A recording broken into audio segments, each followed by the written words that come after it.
In the early days of this game, the rules were simple.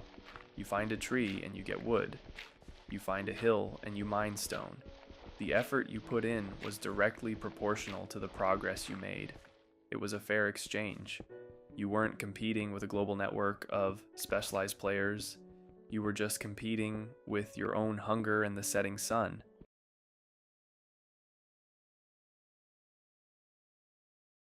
The real world we built outside of this screen has changed while we were sleeping.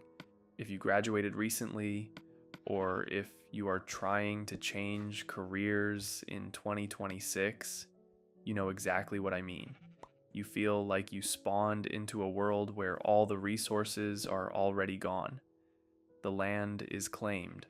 Every entry-level job asks for 5 years of experience in software that came out 3 years ago.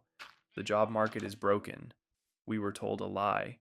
We were told that if we followed the tutorial and got the degree, the game would reward us with a career. We spent our most valuable years building a character sheet that the current market does not even want to read.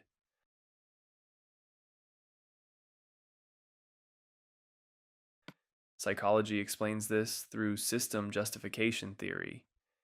It is the way people defend a status quo. Even when it fails them, we hear people say to just work harder, or that it was always this way. It was not always this way.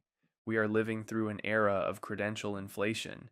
Since everyone was told to get a degree, the degree became the new high school diploma. It no longer shows that you are great. It just shows that you met a minimum requirement. While we were chasing those pieces of paper, the world moved on to a skill-based economy.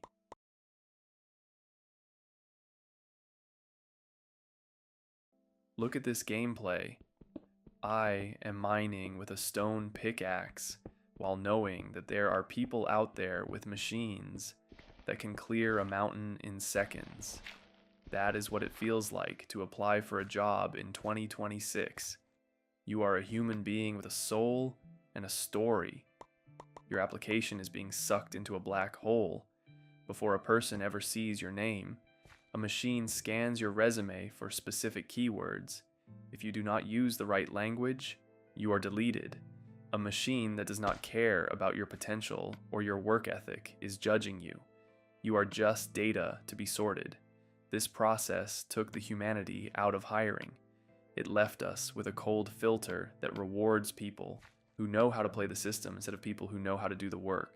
This created a generation of the void. A group of the most capable people in history is sitting in their childhood bedrooms.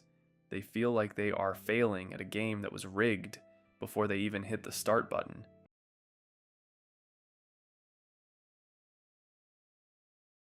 Waiting for the system to fix itself will kill your ambition. We fall into a trap called the waiting room syndrome. We believe that because we followed the rules, someone is eventually going to call our name. We think of life as a queue. In 2026, that queue is gone. There is no line. There is only a crowd. The people getting ahead are the ones who stopped waiting for permission. The job market is a broken system from the past. It is an old engine trying to run on new fuel. If you keep trying to fit yourself into their boxes, you will only end up smaller.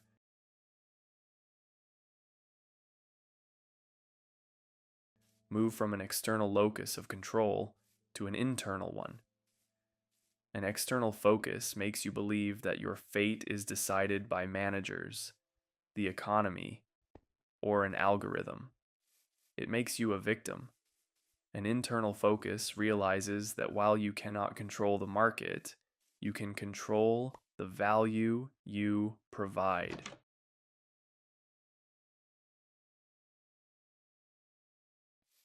The most successful people I know in 2026 do not think like employees. They think like owners. They do not look for a job description to fill. They look for a problem to solve. If the door is locked, stop knocking. Build your own door. We are moving toward a portfolio world. What you can actually do matters much more than what you studied. One project you built yourself is worth more than 1,000 resumes to someone who understands value. The market is broken. That also means the old hierarchies are falling apart. Gatekeepers are losing their power. In a world of digital noise, proof of work is the only currency that still has value. It is the only thing a machine cannot fake. If you are stuck in a cycle of rejection, hear this. Your worth is not defined by an email from a company that does not know you exist. You are between worlds. You are in the space between the old world that is dying and the new one you have to build. Stop trying to win their game. Start defining your own. If you are a graduate feeling lost in the noise, let us talk in the comments. And if this perspective helped you see your void a little differently, consider subscribing. Hitting the like button tells the algorithm that this message is worth sharing with someone else who might be stuck. Leave a comment. What is one skill you have that a resume could never capture? I am Kinsu. See you in the void.